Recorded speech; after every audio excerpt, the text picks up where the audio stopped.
Masuk poin yang ketiga, kan? Poin ketiga dalam long term planning dan poin yang kelima dalam the whole financial planning. Okey, pertama purpose investment. Kalau you tanya saya, purpose saya, money saya nak, tujuan saya untuk buat investment ni nak suruh duit tu bekerja sekuat saya kerja. Kalau boleh, dia lagi kuat daripada saya kerja. Tak, kecuali kena ingat jangan sampai masuk skin cepat kaya. Kalau skin cepat kaya dia lain. Memang dia sangat kuat kerja compare dengan kita. Kan? Tapi sekejap je, lepas tu hilang. Kan? Contoh, simpan 3,000 bulan ni. Kan? Bulan depan dapat 5,000. Bulan satu lagi dapat 10,000. Itu senang no kan. Kalau senang no, baik saya letak sejuta. Saya letak sejuta, lepas sebulan dapat 2 juta. Dah cukup lah. Lepas tu tarik balik modal semua. Dapat extra sejuta dalam sebulan. Tapi mana ada investment yang macam tu? Kan? Yang tipu banyak lah. Okay, nombor 2, apa tujuan dia? Kan? Tujuan dia untuk retirement fund. Kenapa retirement fund? Sebab kita tak tahu umur kita macam mana. Kan? Kalau katakanlah umur kita panjang dan kita tak ready kan dengan retirement fund, macam mana? Kan? So takkanlah kita umur 60 masih nak kerja. Kan? Kalau tanya saya, umur 50-60 ni patutnya kita kena fokus kepada kita punya soul and spirit untuk dekatkan diri kita dengan Tuhan. Sebab dah hujung-hujung dah. Kan? Dah hujung-hujung. Okay, sebab tu pada saya, siapa yang muda-muda ni kena prepare betul-betul, tambah ilmu usaha kan, untuk tambahkan saving, untuk tingkatkan ilmu pelaburan, jaga protection punya account. So the rest, lepas tu kita fokus pada retirement kan. So jangan terlalu bermewah-mewah masa muda ni. Saya takut nanti kalau terlalu bermewah-mewah, kita tak mampu untuk sediakan retirement fund yang bagus. Patutnya kita happy retirement tapi jadi miserable punya retirement. So terpulang pada anda. Sebab saya prefer kalau saya retire nanti, saya nak maintain saya punya lifestyle.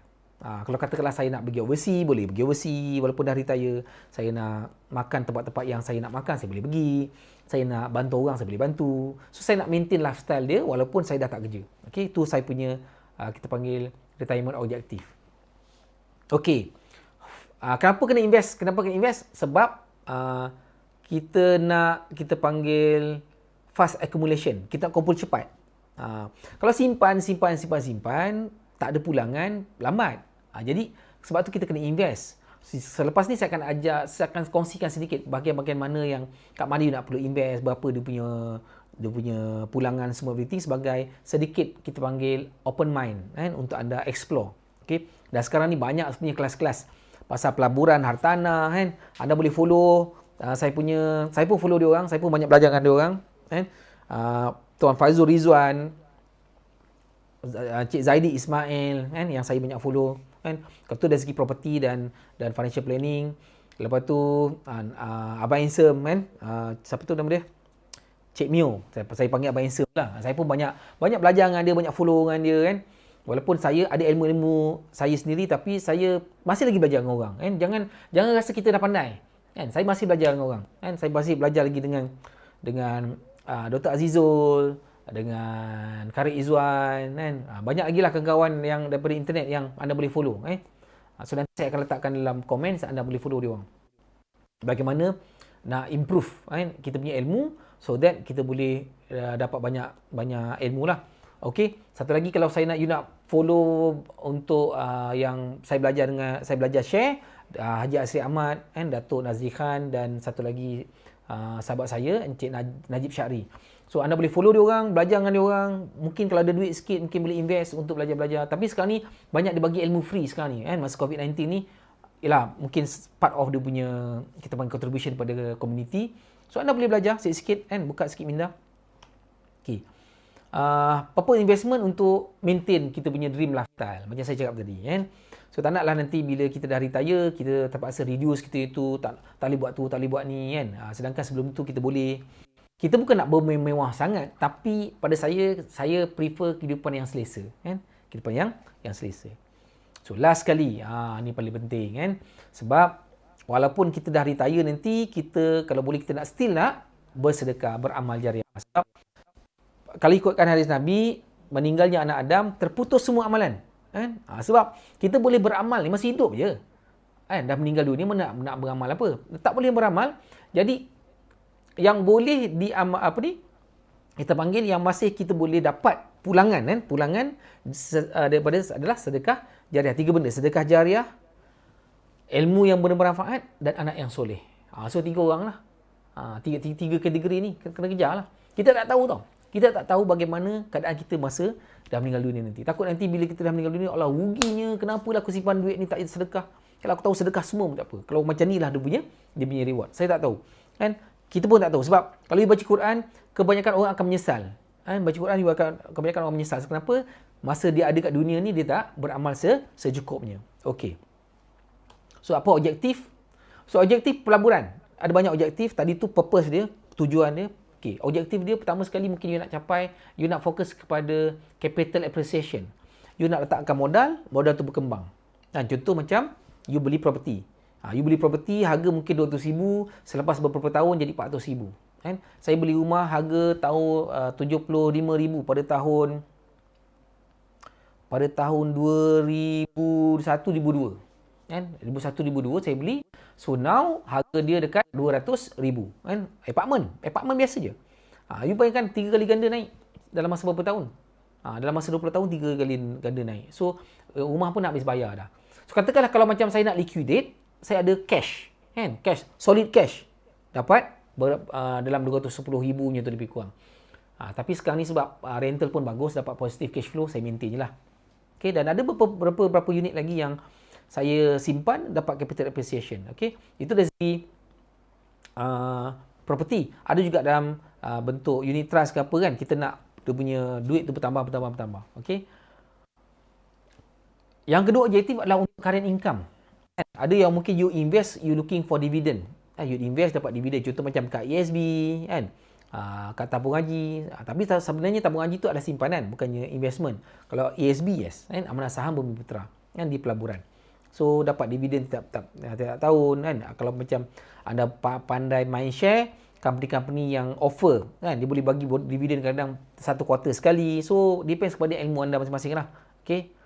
Last kali, capital preservation. Bagaimana kita nak make sure modal yang kita ada tu, duit untung investment ke apa, saving yang kita ada, kita boleh preserve.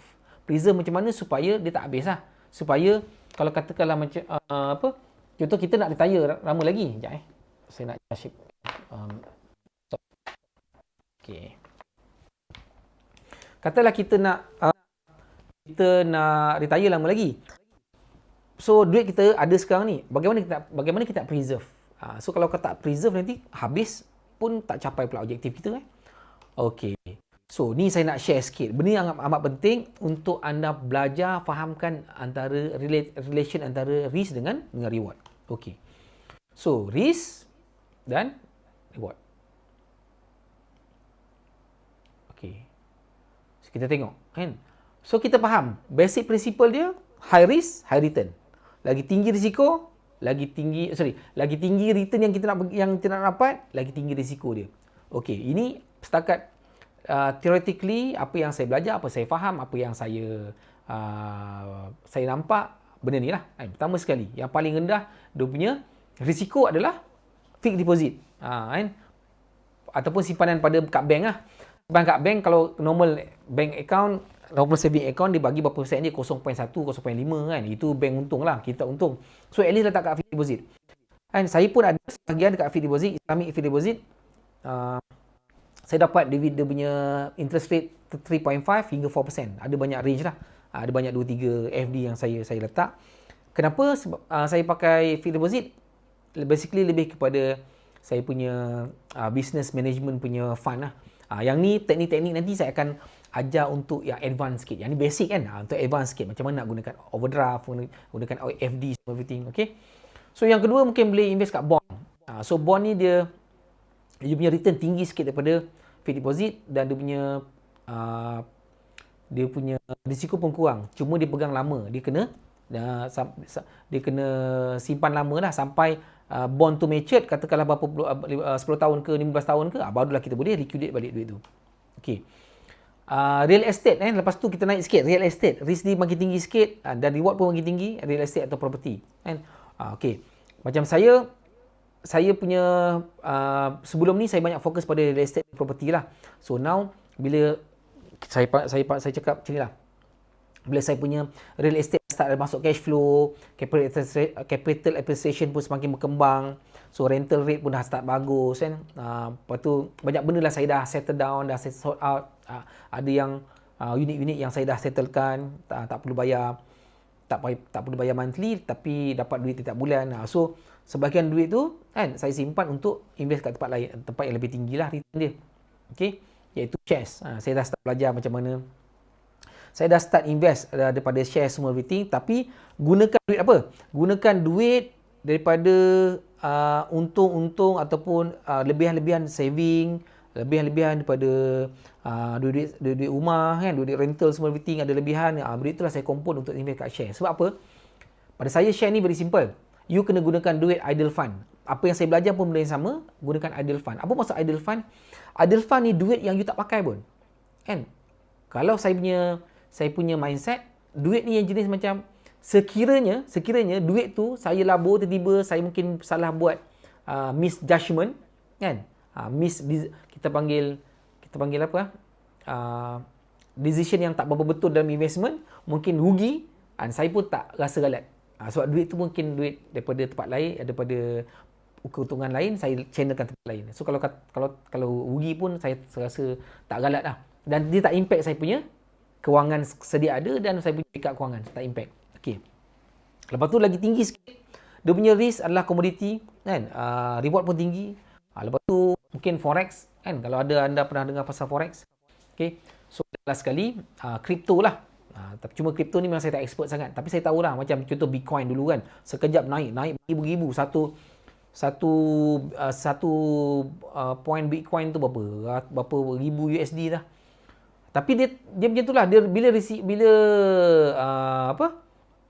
reward dia tinggi, dia punya kita panggil return tinggi, dia punya risk pun tinggi lah. Okay, yang ni kita panggil future punya shares, punya dia main future punya future trade. Ikut harga pasar akan datang. Okay. So basically ni dia punya range kan, antara risk dan reward. Kalau anda faham benda ni, insya-Allah anda lebih berhati-hati kan, dan tengok balik apa anda punya kita panggil risk profile kan. Anda ni jenis yang macam mana? Yang jenis high risk taker ke, low risk taker ke? Kalau macam saya medium dan saya agak konservatif. Saya cakap terang. Saya agak konservatif. Saya punya cara dulu, mula-mula saya akan penuhkan ESB dulu. Kan? Penuhkan ESB 1, ESB 2. Okey, dah penuh. Dapat duit sikit, pada masa yang sama invest kat property. Sebab kalau invest property ni, katakanlah macam jadi apa-apa pun, property tu tetap ada kat situ. Cuma jangan silap beli property lah.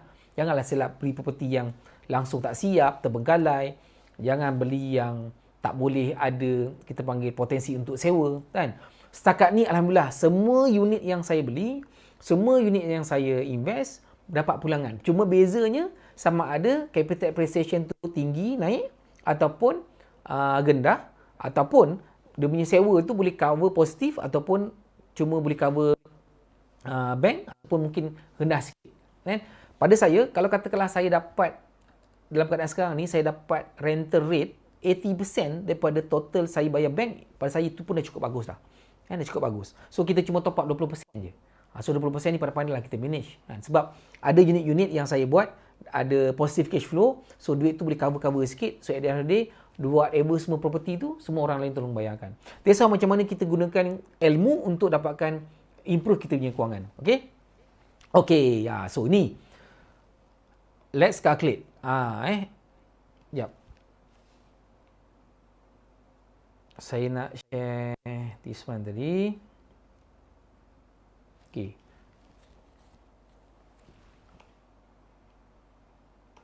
Sekejap Okay, kita nak tengok apa beza dia dari segi pulangan. Apa beza pulangan dari segi dia punya impact dia.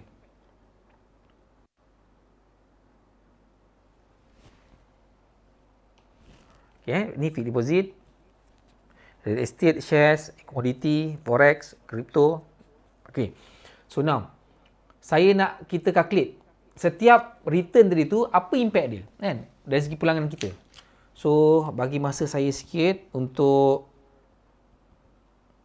saya connect saya punya laptop ni. Sekejap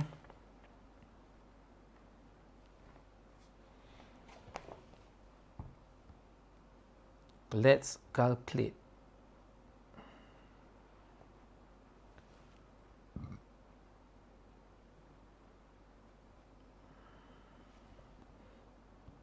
Okey. So apa kata kita calculate.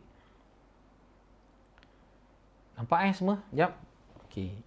So saya biasa kalau buat calculation ni, financial calculation ni, saya pakai apps ni. Kita panggil easy calculator ni. So nampak ni lah. Okey. So dah nampak ni. Cuba kita kira kita gunakan compound interest calculator lah untuk basic punya.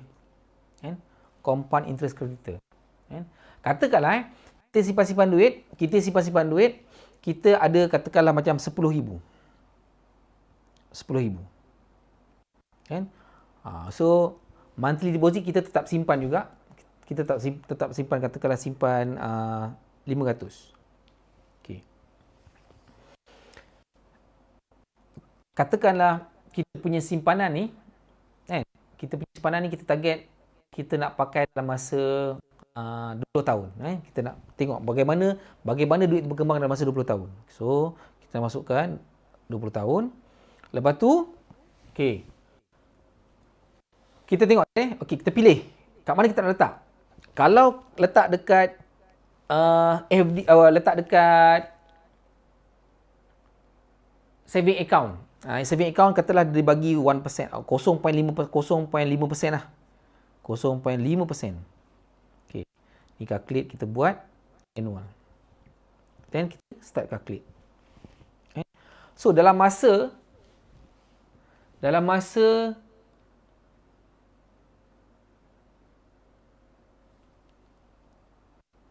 principal account, okey.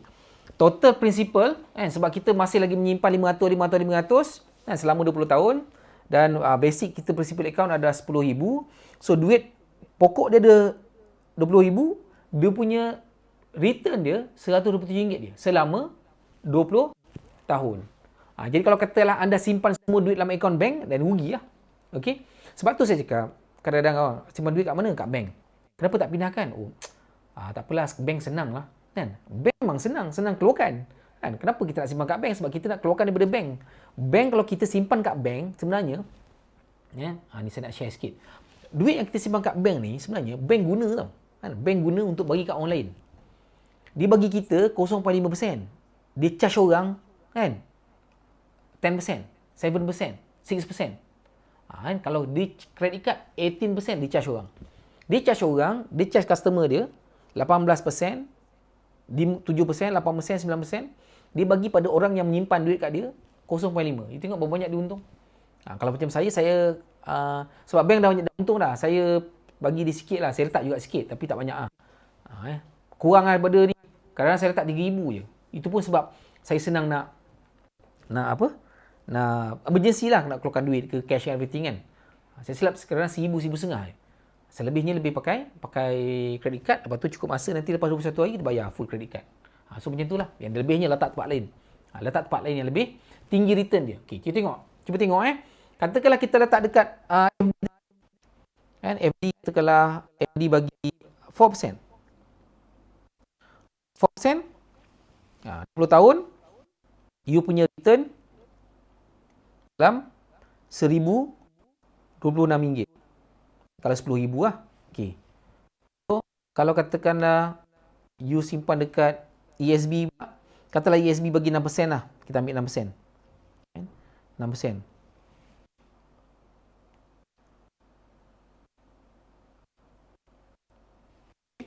So, nampak tak? Lagi banyak return, lagi banyak interest rate dia, dan lagi tinggi dia punya pulangan. So, ini 10,000. So bagaimana kalau macam contoh macam ESB kita buat financing. Katalah ESB financing. Kita buat 200,000. 200,000. So monthly tak adalah sebab kita dah buat loan kan, buat financing campak je dekat dalam ESB tu, lepas tu kita bayar setiap bulan bayar bank. Okey, dan kita accumulate. Kita accumulate duit-duit yang dia punya return tu kita tak payah keluarkan. Maintain je, biar je dalam tu. Tengok, katakanlah Kita simpan buat loan tu habis dalam masa 30 tahun maksimum. Kan? Katakanlah 6%. You tengok.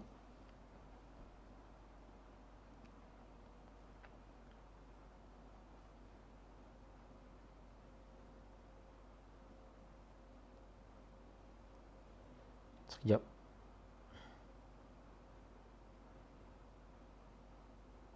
Okay.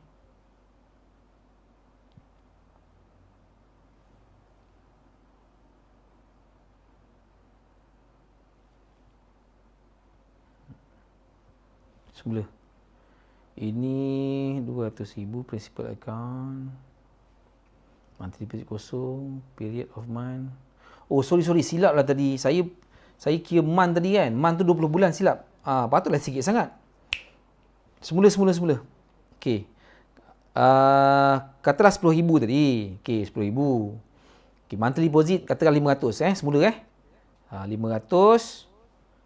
Period dia kalau katalah 20 tahun, maksudnya setahun 12 bulan, 20 tahun 240 bulan. 240 bulan. Okey. So interest rate katakanlah 0.5%, 0.5% mula-mula mula tadi. Kita reset balik lah. Saya pun tak perasan. Mungkin ada orang tegur saya kot dekat Facebook, tapi kan ada orang komen dekat Facebook tegur saya. Minta maaf saya tengah online ni, saya tak tengok, tak buka pula.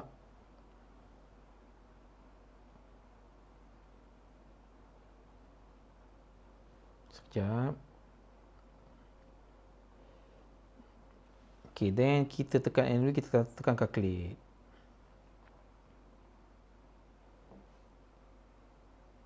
Tekan calculate, baru betul.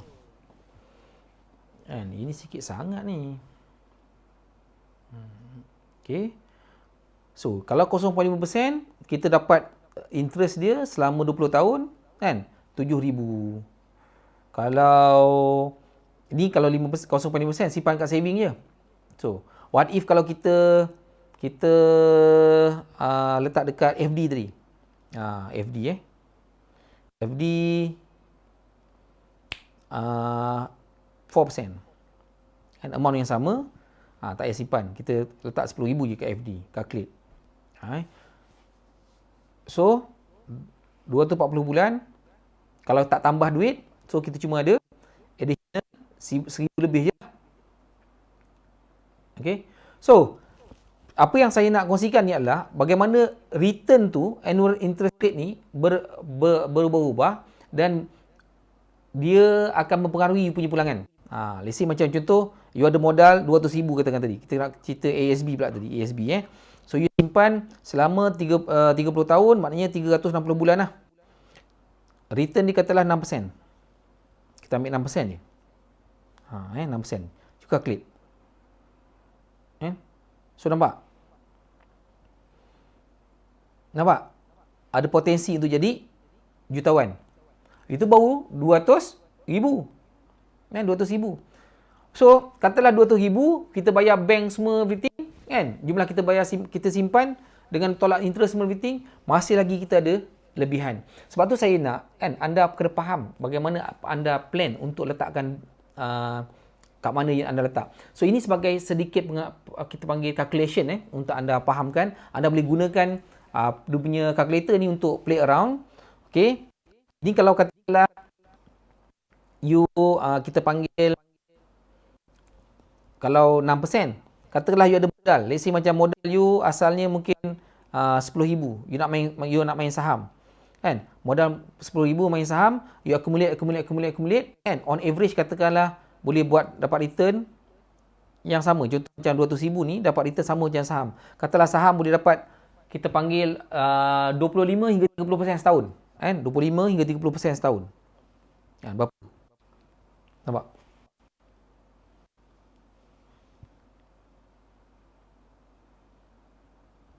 Jap. Katalah you punya modal dulu 10,000. Kan? You accumulate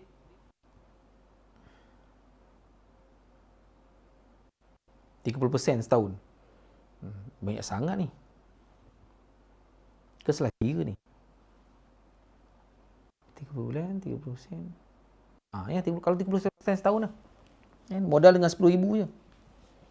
30 tahun. 30 tahun you apa? You konsisten buat 30% ataupun optimis sangat kita buat 20% je lah. 20% kalau takut sangat, macam banyak sangat kan. Okey. So modal 10,000 boleh dapat 2 juta 30 tahun. Tapi kena tunggulah 30 tahun, bukannya invest 10,000 bulan ni, tahun apa bulan depan tu dapat 50,000 60,000. So apa maksud saya adalah kita rujuk pada slide ni tadi kan, slide ni jap. Okey ni slide ni. Slide ni. Saya nak anda rujuk slide ni, bagaimana anda perlu letakkan, kita panggil diversified. Diversified ni kita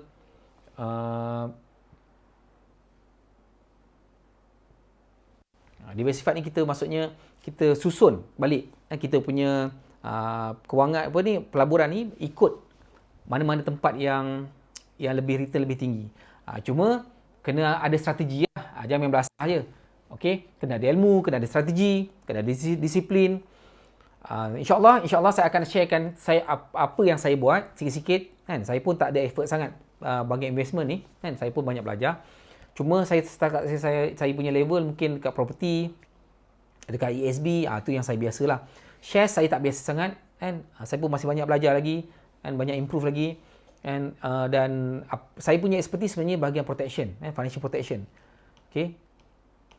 So kita dah buat assignment sikit tadi, dah calculate kan. InsyaAllah anda boleh download ni, easy calculator.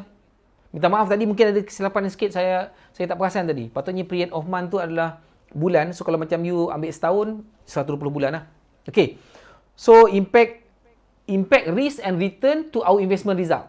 So bagaimana risk dan return tu memberi kesan pada kita punya end result of investment. Sebab tu kena penting berapa you nak calculate, berapa semua everything. Contoh, kalau katalah dalam investment planning you nak buat, you kena identify berapa you nak ujung. Masa dekat ujung you punya tahun you nak duit tu berapa, lepas tu berapa tahun you ada, kan, berapa modal you ada, dan berapa return yang you perlu ada, you perlu dapatkan untuk capai you punya investment plan, investment goal. So insyaAllah nanti saya akan buat kira-kira. So ni saya nak share sikit. Ada 3 jenis income statement, 3 jenis orang kan, income statement. Yang ni saya ambil buku daripada buku Robert Kiyosaki, Rich Dad Poor Dad ataupun Cash Flow Quadrant. Orang miskin ni dia punya income statement dia macam ni. Dia kerja, dia dapat income kan, terus bayar expenses. Nampak? Terus bayar expenses. So habis. Dapat duit, habis semua. So dia tak develop dia punya asset dan dia juga tak ada liabilities lah. Okay. Kalau income statement untuk middle class pula, dia dapat income, dia akan bayar dulu hutang-hutang, liabilities, hutang kereta, hutang rumah, bla bla bla. Okey, lebihan barulah dibayar expenses dan habis. Okey. So tak ada pun dia tak letak pun dekat asset. Tapi orang kaya dia gunakan asset dia sebagai dia punya income. The asset dia generate dia punya income. So barulah dibayar dia punya liabilities. So that's how macam mana anda punya income statement, anda boleh pilih keadaan macam mana. Kalaulah anda di kalangan orang-orang yang mungkin keadaan yang financially broke ataupun financially not managed, tak apa, tak ada masalah. Sebab saya dulu pun bukan itu pandai. Kan? Saya involve dengan financial punya business ni 17 tahun. 17 tahun macam-macam saya langgar dulu. Kan? Cuma saya bernasib baik sebab saya campur dengan orang-orang yang financially literate. Saya ada orang dari segi financial awareness dia tinggi. So in fact, saya pun dulu daripada kecil pun memang arwah bapak saya jenis orang yang berjimat cemat. Kata kalau dapat duit kena simpan, jangan boros semua everything, kena tahan sikit. Nafsu tu jangan terlalu nak bermewah-mewah. Kan, arwah mak saya pun sama. Jadi kat situ sebenarnya dia membentuk diri saya lah. Okay? So now kalau anda tak biasa, sekarang kena start lah. Tak ada masalah. Okay? So itu saja daripada saya. So anda boleh follow, like and subscribe saya punya page Abdul Aziz Riyadi, saya punya YouTube channel Aziz Riyadi, dan video ni nanti saya akan upload dekat YouTube, dekat YouTube channel, dan mungkin saya akan buat editing sikit untuk buang mana-mana yang tak perlu. Dan you boleh follow saya Instagram. Saya pun banyak share dekat Instagram. Saya punya teknik-teknik simple-simple grafik kan, infografik semua everything. Dan sesiapa yang rajin membaca boleh follow saya punya blog. Dekat blog ni antara platform online yang terawal lah.